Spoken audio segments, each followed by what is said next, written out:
интересного, полезного. Можно перенять опыт во многих отраслях. Республика, на мой взгляд, прогрессирует. И поэтому поездка носила в том числе характер ознакомительный. Мы побывали в ряде предприятий. Вы очень хорошо знаете о том, что много международных сложных вопросов решалось в Минске. Минск стал некой площадкой для решения международных проблем.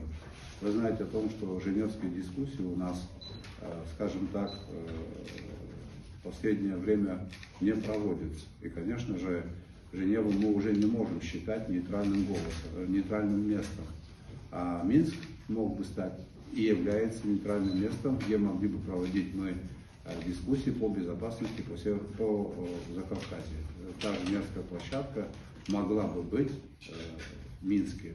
Это тоже одно из направлений работы, которое нам необходимо продвигать.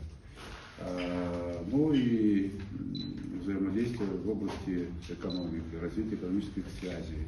Кто бы что ни говорил, экономика во многом определяет политику. Были силы, которые не хотели, чтобы состоялась встреча президента Беларуси со мной. Были такие силы, поэтому он приветствовал меня, акцентировал свое внимание на, скажем так, острую реакцию со стороны Грузии.